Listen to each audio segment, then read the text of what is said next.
Loading.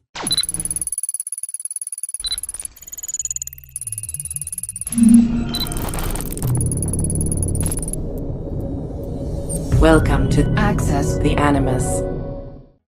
Hello everyone and welcome to a new video here on Access the Animus.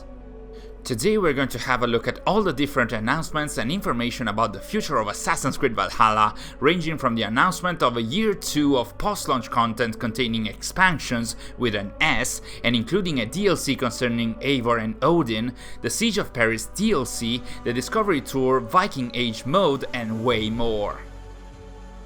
In the video we're also going to discuss the teaser involving the Isu language at the end of the presentation, showing you the current results found by the community and through our own work as well. If you enjoyed the video, please consider liking it, subscribing to our channel and turning the notifications on so you won't miss any of our future updates. And with that out of the way, let's have a proper breakdown of all the news and announcements.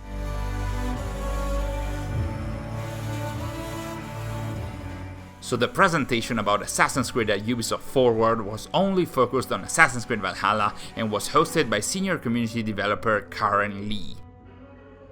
The first part was dedicated to the various pieces of content already available for the game and the achievements reached by the community, but before going into that, there was a very fast mashup of frames from different parts of the game and content that's already available, and what stood out was this one, which is what seems to be somewhat of a boss that Eivor will encounter in the Mastery Challenge game mode, as also shown later in the presentation. We wonder if some or all of that equipment will be available or not with the game mode. The celebration about the games and community achievements did show how Valhalla was the biggest Assassin's Creed launch to date. It featured some fan reactions to the announcement trailer and then showed some milestones like the more than 300 million raids led and the more than 100 million buildings built in the settlement, but that was just the beginning.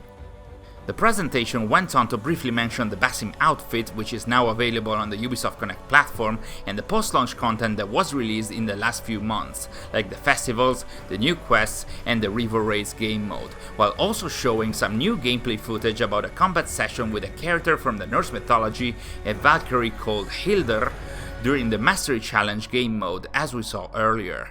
The game mode itself will be available on Tuesday, June the 15th, so we won't have to wait too long to experience that.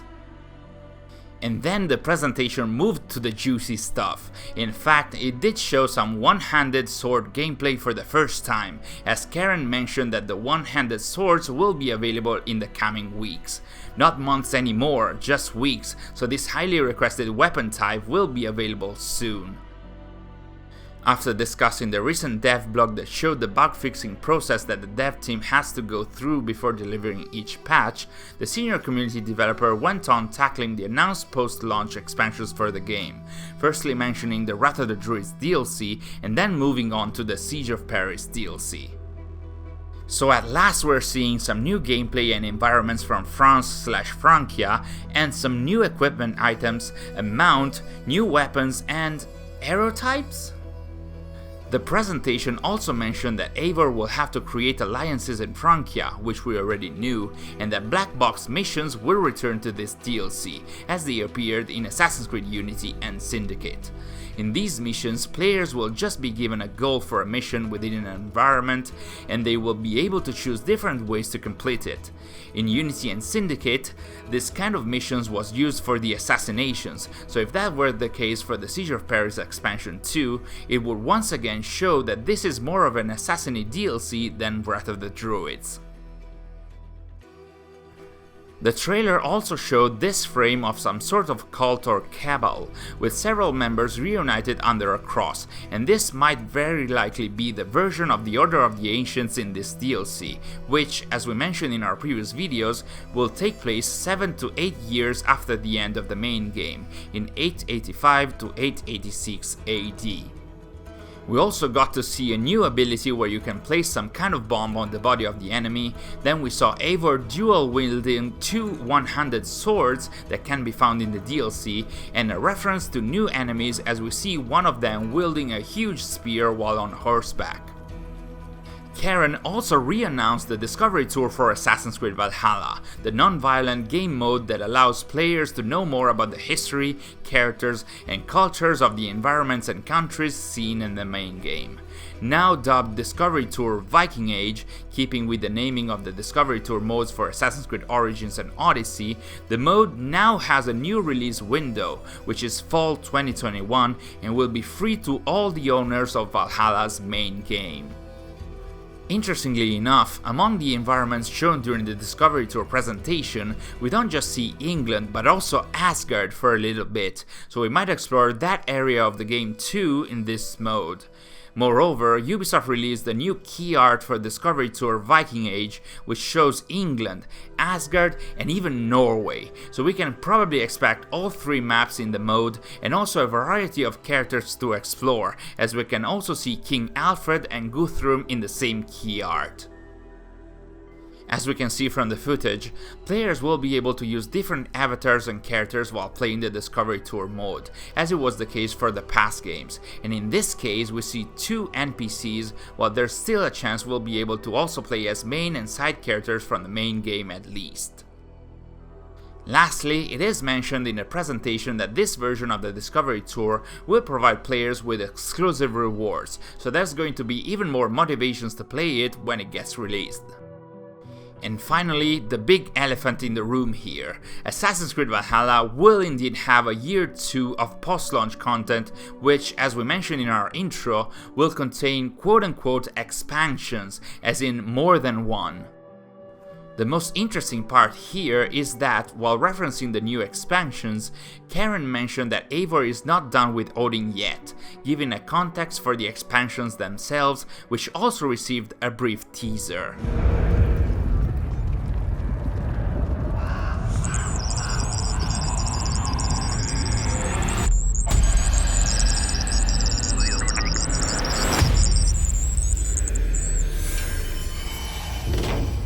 In the teaser we see a lot of fire, flames, lava and dead trees, along with the obvious first civilization stele with Isu Language inscribed over it, making it clear that this will either be a new mythology based DLC, a full First Civilization 1, or most likely a blending of the two concepts. This might really play into the rumors about an upcoming potential DLC set in Muspelheim, which, using Wikipedia's words, is the hot and glowing land of fire, home to the fire giants, and guarded by the Jotun Surtr with his flaming sword, for which a number of concepts had already been done for Valhalla's main game. In the mythology, Surtr is foretold as a major figure during the events of Ragnarok, where he would carry his flaming sword, battling against the Aesir, specifically fighting with the god Freyr, and finally generating the flames that would engulf the earth. Now, if that were the case, this would be pretty interesting, as we would witness more memories dedicated to the Asgardian Isu and their fight against the Greco-Roman ones right before the Toba catastrophe, and it was pretty much confirmed that one of Odin's fellow Isu who used the Seventh Method was indeed Freyr, so we might indeed have a Muspelheim / First Civilization DLC in the cards. That is also supported by the huge First Civilization stele with the Isu language that is prominently shown at the end of the presentation, located in the midst of two mountains or rock formations, with the one on the right seeming like a natural one, with trees and grass, and the one on the left featuring some alcoves with lights inside of them, which are presumably man-made or Isu-made. In any case, we're likely going to have a full video dedicated to the Isu language involved in the teaser, but what you might have missed from the presentation is that the strange audio that can be listened at the end of it isn't a random one, as reported by Redditor Augusto Rudzinski and found out by user Mr. Jakov G in JoeRaptor's Discord.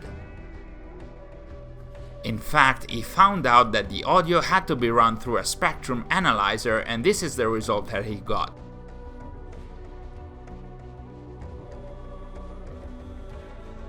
We also ran the audio through a spectrum analyzer, and we actually got a clearer version of the result, which contains new Isu language and a translation.